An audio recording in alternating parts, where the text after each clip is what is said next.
Hey guys, I'm Nick and welcome back to the new tutorial. Today we are creating this sort of mountain node that's more like a, the scene setup and creative art direction, because the effect that we will be creating, it's a beginner friendly effect that can be used in various different setups, very versatile. Alright, so the idea here is, we have a sort of a mountain with these little nuts, and we have some parts of them protruding, some parts of them in the different materials, and overall, I wanted to get the look that these shapes, these nuts, are inside of the rock mountain or rock wall, something. So let's import let's start with the geo, of course. Let's import the file. The file is in the resources folder, and you will see it's very big, so we definitely will need to scale it down. Let's drop a transform, and in this transform I want to scale it down to 0.01. Let's check. It's manageable. So then I want to drop a box, and I want to basically I want to randomly scatter these, god damn it, it's so hard to say these nuts, but these nuts on the points. I don't care about intersections because it will all be in that type of abstract scene. So let's start with just plain box. This one will be 10 by 10 by 10. I guess I want to drop normals because they will help us with the copy to points, and then I want to drop points from volume, so we have all the points that we will be using to scatter the geometry. Right now, if you just plug the copy to points right here, it will crash immediately, because here the point separation, because the size of the box is pretty big, we can go with a pretty high point separation at 1.5 with the jitter scale of 1, and then I also can displace these points using the mountain node here, and we don't need to use noise along vector for this mountain node, because when we create the points from volume, we are adding new points inside, so we don't have any normals.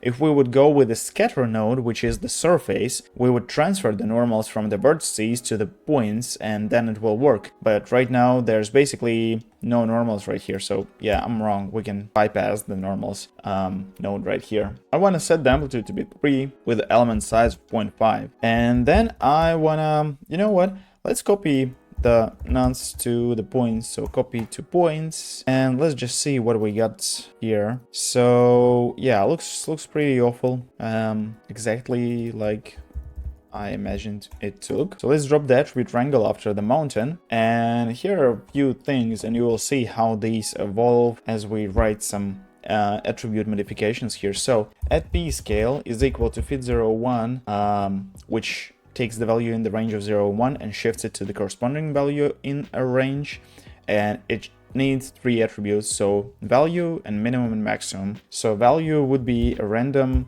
from 0 to 1 based on ptnum, with the minimum set to be 0.1 and maximum set to be 0.4. And right now you will see how now we have all of them random, and then probably orient to make them like different angles, orient random at ptnum, and now they all are randomly rotated. I'm not sure if we need the up vector also fit01 random pt at ptnum, so it will be -1 and 1. Not sure if it will change anything. Nope, it does not. So we don't need this one. It's just the p scale and the orient. Alright, so that's the base from where we will be adding all of our stuff. Before we do any VDB manipulations, I would like to create the sort of rock stuff, the mountain. So let's drop the grid right somewhere on the right side from this setup, because it's not like a logical continuation of this chain, it's like a separate element. So this grid will be 15 by 15 with 200 rows and 200 columns. Will look like this. And here I want to drop the mountain node, and for this mountain node I want to set the amplitude of the noise to be 1.3 with the element size of 4 and the offset of 0.6. And also I want to use the Berlin flow noise, and let me visualize it. And probably in the fractal we can up the roughness a bit, and I think that's it. And then I want to drop a transform, scale it, or rotate it actually 25 degrees on Z, so it's like tilted a bit. And I also want to position it up a bit, so 3 on Y in translation. Let me name this rotate and this one translate. And then I want to poly extrude it as we usually do. You can see I'm not using high fields. They would probably give us more details, but I just want to show you that you can do not the same, but something similar with just a mountain node. But bear in mind, I think mountain will be deprecated soon. Somewhere, I saw that somewhere, yeah, no. So for my poly extrude, I click on the transform extruded front, set the transform space to global, and here in the translation, I want to set it to be 12. So it's like this. And then I'm gonna drop VDB from polygons because everything in this setup is very, very much based on the polygons. And you see, we have a slight issue here. This is because this setup is not watertight, and not watertight meshes are generally very bad at to create VDBs from them. So let's drop the output back and boom, we see it works. So for this VDB from polygons, I want to go with 0.02. So we have all the detail we need, and let's drop null and let's call this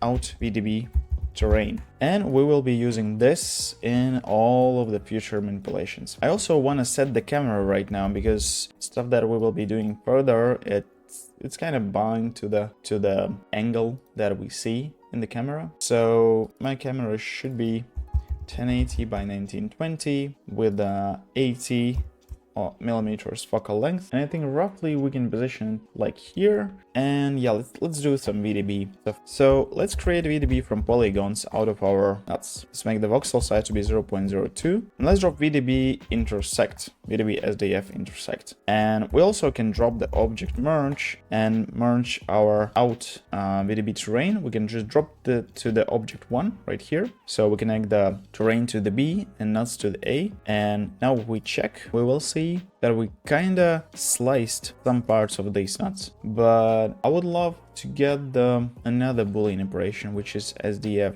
difference, which in this case slices the top part. So if this is our out VDB, you can see that we cut the nuts using the mountain, the terrain that we have. And then I want to move this down and kind of combine them. So if we drop a transform after the VDB SDF intersect and we connect the terrain to the transform and make this one -14 at Y, you will see that it's kind of a good foundation for our scene. So I want to drop the VDB SDF VDB union SDF. Yep, like this.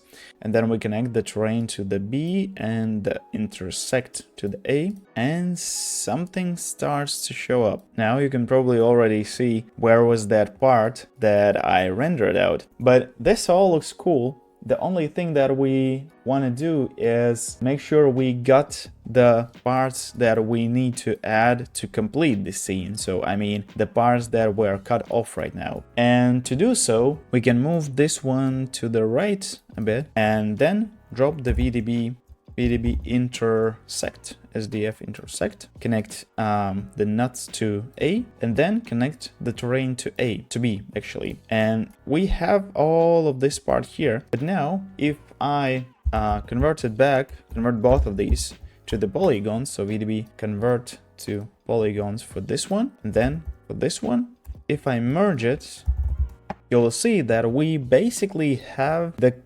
correct and like complete look for this one, but definitely there's too many of these nuts. So what I wanted to do is after the copy to points, or you know what, let me copy the VDB from polygons right here. We will be using two different VDB from polygons because the one I want to delete some of the geo. For the second one, I'm not sure that I want to delete that. But for this one, I want to add a group and I will be just randomly selecting some of these that I think we don't actually need. So it goes like this. We don't need this one and then this one. Probably don't need this and this and this and this and this one. And also this one, this one, this one. I mean, I want to have clear foreground of my shot, especially if we are focusing only on one of these objects. So yeah, I guess something like this will be fine. let's delete these. Delete the group 1. Yep. And I think we need to delete more. Yeah, let's drop another delete. By the way, you can skip creating the groups. And just, yeah, click on this little icon here in the delete node, and you can basically select anything. Just hold shift when you are selecting, like as always in any other software. So yeah, basically deleting this one, this one, this one, this one. Then this little thingy here, probably this also doesn't need to be there. So yeah, just like randomly deleting. When I was creating this scene at first, I went back and forth a few times with these delete nodes. But if I did everything correct, now if we merge these two VDBs after all the VDB operations, we should have pretty clear scene to work with. And yep, I think that's really the thing that we need. I think we also can delete a bunch of these. So let's get back right here. So delete this. Yeah, could delete a lot of these. But if we go right now and let's set the camera so it's in the right place, and it should be pointed somewhere like this, I assume. Maybe a bit further out. Yeah, I think somewhere like this. So for this setup, the main thing is to just let it be absolutely random, and then you just go circle around the scene, and you will see which of these objects you want to delete and like where is your the key of your scene is basically. So we don't need this merge right here, and probably before or like after the convert VDB for our terrain, I want to add compute vertex normals, and then also I want to project some UVs. This will be static, and I think projection works pretty good. So for this one, I just want to initialize it to be to ZX plane, because basically we just need this top part, and for this shot, I'm not bothered about these UVs being stretched out. And I think UVs stretched out on these parts here, they are actually looking pretty good, and they just add more to the scene when it's textured with all the bump maps. But yeah, essentially for this part is basically it, and we can go back to the part with these objects right here. So then what I want to do is we can also, by the way, I want to maybe make sure that this part here looks a bit more interesting. So in the mountain node, what we can do is play with the offset probably, and you will see as soon as I change the offset, all the things also change. And probably we can go even higher, 1.5, and yeah, just try different offsets here. So here I went with a amplitude of 3, element size of 2, and offset at 10, and I think this part here is like super cool. I really like how it looks. Let's maybe check how it looks merged with all together. And also, you know what, I want to set the color here just so we can see it better right now. So this and that, and this goes into the merge.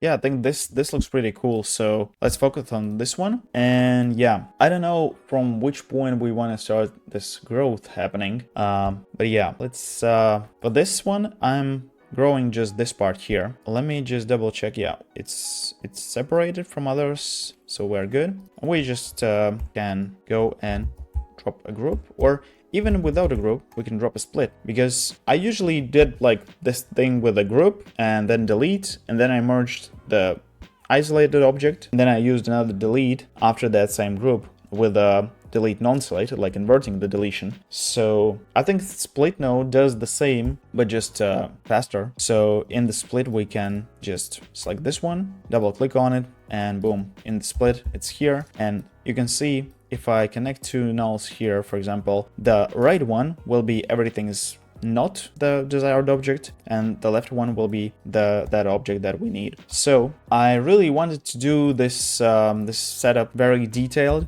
So I want to drop points from volume after this, and here I'm probably gonna go with 0.02 with a bit of jitter at 0.1, and then I think I want to start burning from this point right here. So let's drop a group and let's call it burn. And for this one I just will use this lasso tool here, and I will just select these parts. No, I cannot, because it was on the primitives. We need points. So now we should be good. Yep, we have the point selection right here. And then I want to drop the attribute wrangle, and for this one we usually do like attribute create. actually, I want to go with attribute wrangle because I want to select my group here, burn, and then we can go at temperature equals fit01 rand at ptnum, and I want the temperature inside of my burning group, I want it to be randomized between 3 and 10, and this will allow me to drop the pyro source spread. And for this spread, so right now if I remove the cooling rate and just visualize the temperature and let it play, you will see it goes sorta linear. It's a bit too linear to my taste because I want this to be very, you know what, like some sort of jagged edges, so like something very liquidy. We will need to tweak a few parameters here. So in the pyro source spread, my diffusion rate should be set at 2, my search radius at 10, max neighbors at 100, and then the diffusion rate noise, and you can see that noise right here in the diffusion.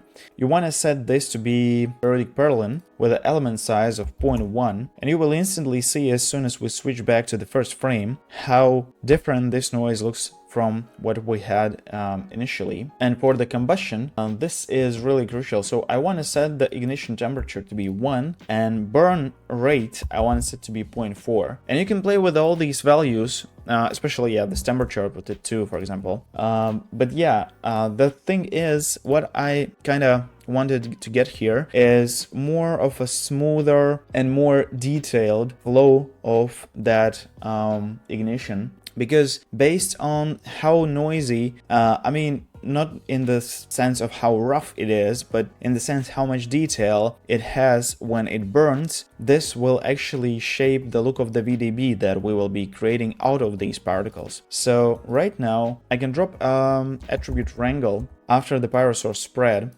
And for now, if I just drop VDB from particles, you will see that we will have some blobs. Let's cancel it out. So because of the voxel size, it should be 0.02 and the minimum radius in voxel should be 0.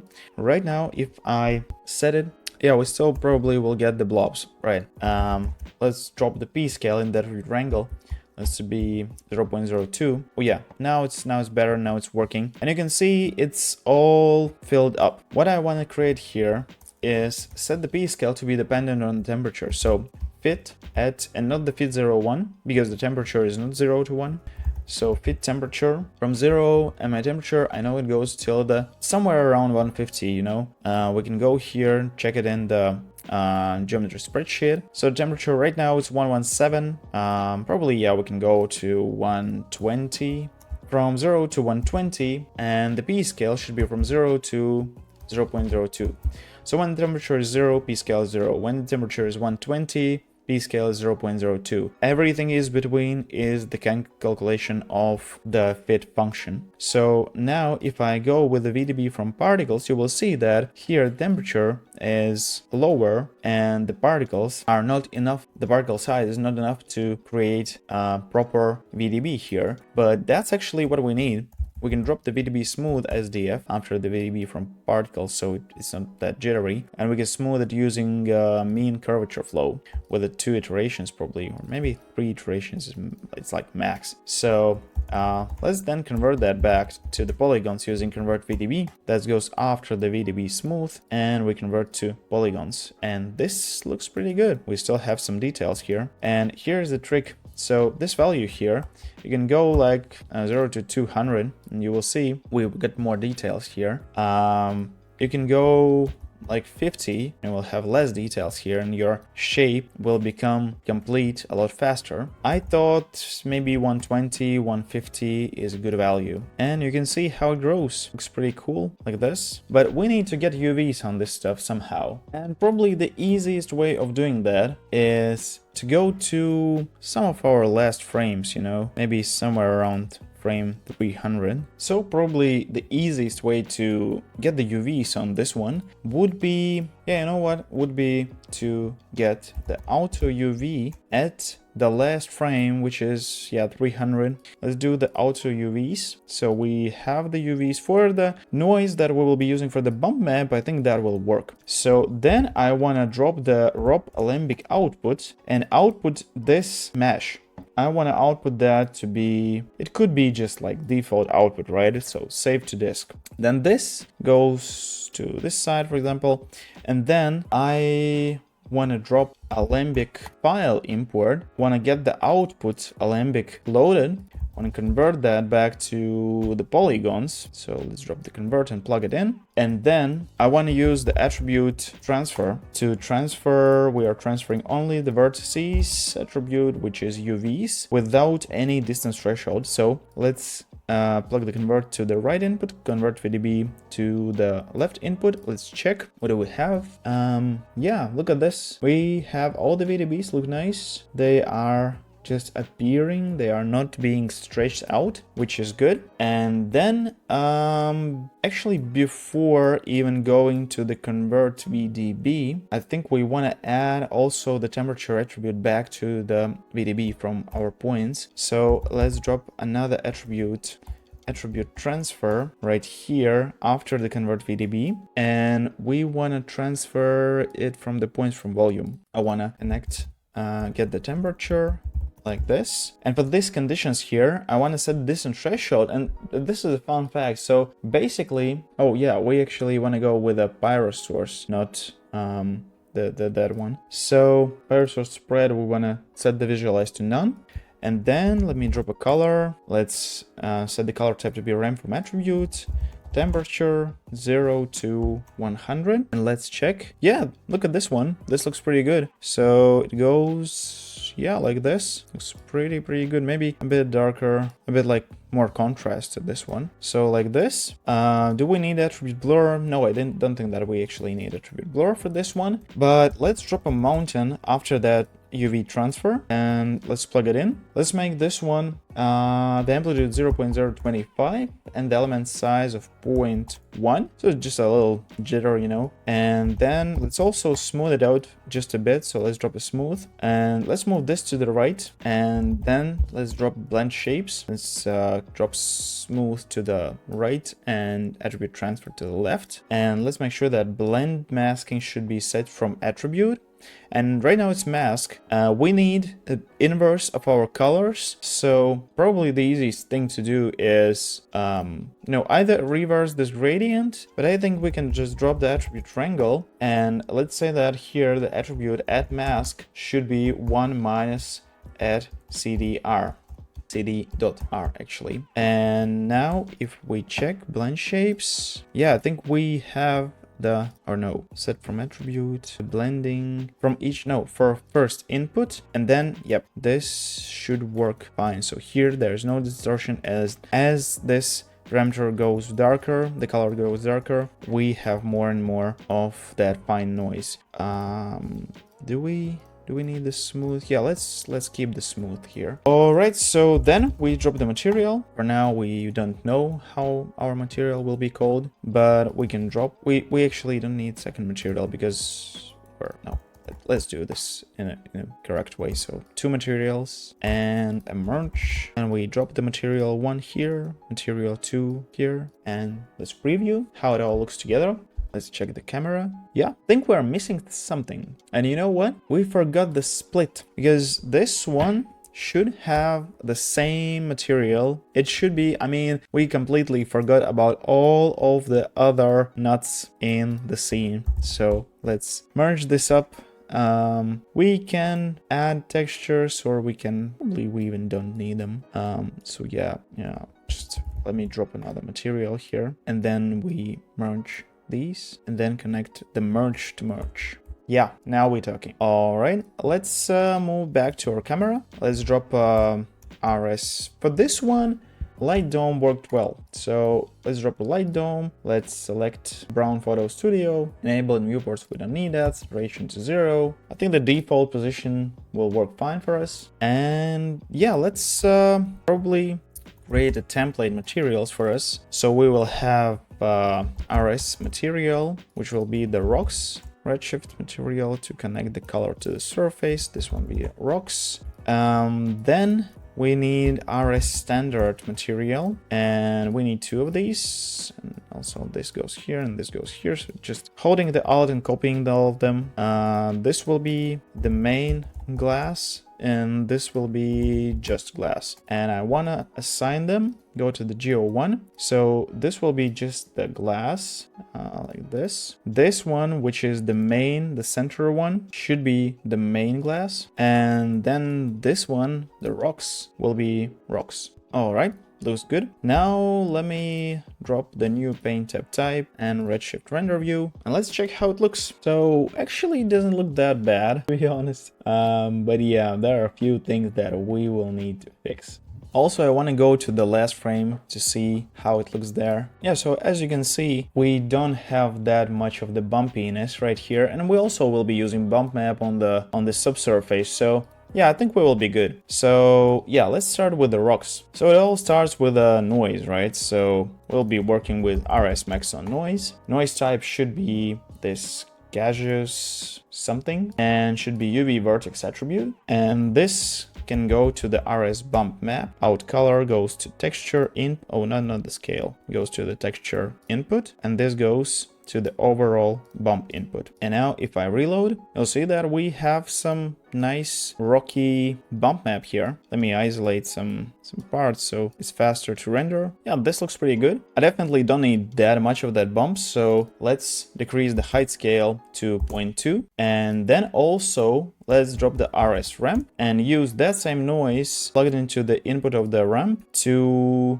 then get our roughness map, so reflection roughness. And for my ramp here, I don't want it to be like from the, you know, something very rough to something very glossy. So let's try setting this to be like point, actually at like this value, I think, to white. Yeah, like this. And then let's drop another one, and this will be from the sort of, not like pitch black, but very dark to something around this value right here.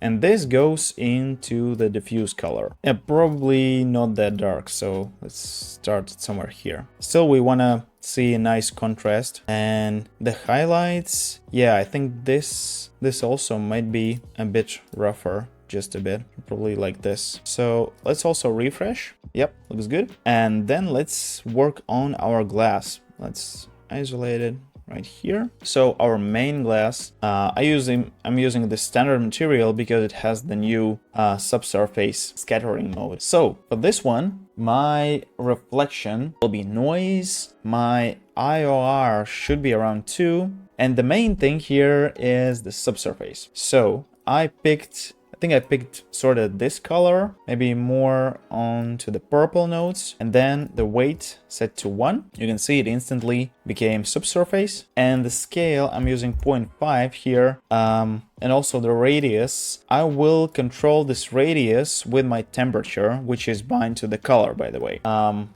Thin film, we are not using anything of these. I think we're good. Let's create some bump map for this one, because this looks good, but this can be better. So let's drop max on noise again, and let's drop RS bump map. So for this bump map, I'm going with wavy turbulence, this one. Input should be set to be UV vertex attribute, the overall scale at 0.2, and let's plug it into the texture input. This one goes to the bump input, and right now it should be too much if I did everything correctly. Let's also refresh this. It's hard to see right now. Let me try with the overall scale of 1, just to see that we should be adding to the main glass, right? Yeah, so now connect this to the bump input of the main glass. And yeah, we instantly see that it's too much. So wavy turbulence, overall scale 0.24 would work. The bump map, come on, the bump map is at 0.2, I think, or I think even lower. So, oh yeah, it's 0.0025. So just very subtle bump map here. Let me get the glass lower, and then this goes here.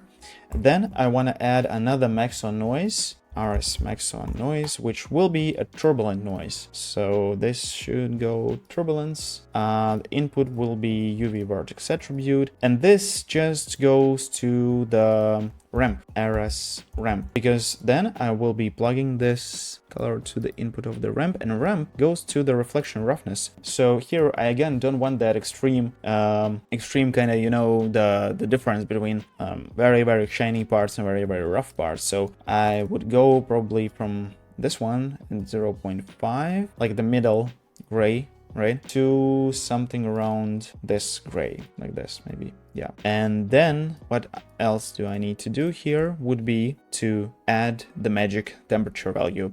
So actually it will be RS point attribute, and actually, yeah, it will be not the temperature, it will be the color, but this out color goes to the MS radius. And yeah, look at this one. So where the temperature, the color is white, the radius will be like 100% non-subsurface. And yeah, we probably can also ramp it. So RS ramp, and this again should go from being pitch black to, or no, actually it should go from being like something in the middle. Don't want that pitch black. Yeah, from this to absolutely white. And yep, I think we have it. Let's get back to the frame 120 and let's refresh just to see if we have our color distributing in the way we want.